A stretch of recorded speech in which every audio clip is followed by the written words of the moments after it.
আসসালামু আলাইকুম। থ্যালাসেমিয়া সাপোর্টারের পক্ষ থেকে আমি মরিয়ম আপনাদের সাথে আছি। সো গাইজ, আজকের ভিডিওটি একটু অন্যরকম আর খুব গুরুত্বপূর্ণ হতে যাচ্ছে। ভিডিওটি স্কিপ না করে দেখবেন, কারণ ভিডিওতে অনেক কিছু জানার আছে। চলুন মূল ভিডিওতে ফেরা যাক। আজকের ভিডিওর টপিক হলো থ্যালাসেমিয়া রোগীরা কি গর্ভধারণ করতে পারবে? জি, থ্যালাসেমিয়া রোগীরা গর্ভধারণ করতে পারবেন, তবে তাদের সন্তান এবং তাদের স্বাস্থ্যের জন্য বিশেষ যত্নের প্রয়োজন। যেহেতু থ্যালাসেমিয়া একটি জেনেটিক রোগ, তাই সন্তানেরও এই রোগ হতে পারে। সেক্ষেত্রে কিছু স্বাস্থ্য বিষয়ক পরিকল্পনা গ্রহণ করা প্রয়োজন। একজন থ্যালাসেমিয়া রোগীকে দুইটি বিষয় মাথায় রাখতে হবে। নাম্বার 1, গর্ভধারণের পূর্বে আপনাকে যা করতে হবে এবং অন্তঃসত্ত্বা থাকা অবস্থায় আপনাকে যা করতে হবে।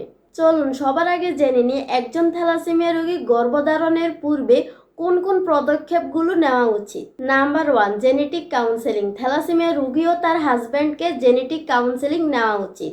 এতে তাদের জেনেটিক স্ক্যানিং করা হবে এবং তারা জানতে পারবে যে তাদের সন্তানের থ্যালাসেমিয়া হওয়ার সম্ভাবনা কতটুকু আছে। নাম্বার 2, স্বাস্থ্য পরীক্ষা। গর্ভধারণের আগে একাধিক স্বাস্থ্য পরীক্ষা করা উচিত, বিশেষ করে রক্ত পরীক্ষা, হিমোগ্লোবিনের মাত্রা পরীক্ষা এবং থ্যালাসেমিয়া সম্পর্কিত অন্যান্য পরীক্ষার মাধ্যমে সঠিক সিদ্ধান্ত নেওয়া সম্ভব। নাম্বার 3, আয়রন ওষুধ ব্যবস্থাপনা। থ্যালাসেমিয়া রোগীদের অনেক সময় অতিরিক্ত আয়রন জমা হয়ে থাকে, যা তাদের স্বাস্থ্য ক্ষতিগ্রস্ত করতে পারে। গর্ভধারণের আগে আয়রন কমানোর জন্য চিকিৎসকের পরামর্শ নেওয়া প্রয়োজন। সো গাইজ, এবার আসুন জেনে নিই অন্তঃসত্ত্বা থাকা অবস্থায় কোন কোন বিষয়গুলোর উপর গুরুত্ব দেওয়া উচিত। নাম্বার 1, নিয়মিত চিকিৎসা। থ্যালাসেমিয়া রোগীদের গর্ভধারণের সময় নিয়মিত রক্ত পরীক্ষায় হিমোগ্লোবিনের পরিমাণ পরীক্ষা, রক্ত স্বল্পতা নিয়ন্ত্রণে রাখতে হবে এবং চিকিৎসকের পরামর্শ অনুযায়ী চলতে হবে। নাম্বার 2, ভিটামিন ও ফলিক অ্যাসিড। গর্ভাবস্থায় ফলিক অ্যাসিড এবং অন্যান্য প্রয়োজনীয় ভিটামিন সাপ্লিমেন্ট গ্রহণ গুরুত্বপূর্ণ, যা সন্তানের স্নায়ুতন্ত্র ও অন্যান্য অঙ্গের উন্নতির জন্য প্রয়োজনীয়। নাম্বার 3, যত্নের মনোভাব।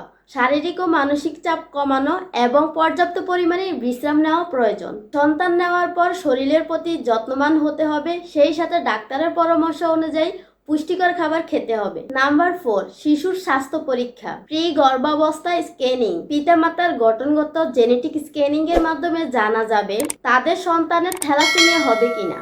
গর্ভাবস্থার শেষে যদি থ্যালাসেমিয়া আক্রান্ত সন্তানের সম্ভাবনা থাকে, তবে উপযুক্ত চিকিৎসা গ্রহণ করা জরুরি। সো গাইজ, সব শেষে আমরা এটা বুঝলাম যে থ্যালাসেমিয়া রোগীদের জন্য গর্ভধারণ সম্ভব, তবে তা সতর্কতার সাথে করা উচিত। চিকিৎসকের পরামর্শ অনুযায়ী পরিকল্পনা গ্রহণ করলে মা এবং সন্তান উভয়ের জন্য সুস্থ গর্ভাবস্থায় নিশ্চিত করা সম্ভব। সো গাইজ, আজ এই পর্যন্ত থাকলো। দেখা হবে পরবর্তী নতুন কোনো ভিডিওতে। সবাই আমার চ্যানেলটি লাইক, শেয়ার, সাবস্ক্রাইব করে পাশে থাকুন এবং পরবর্তী আপনারা কোন বিষয়ের উপর ভিডিও চাচ্ছেন অবশ্যই কমেন্ট করে জানাবেন। সবাই ভালো থাকবেন, সুস্থ থাকবেন। আল্লাহ হাফেজ।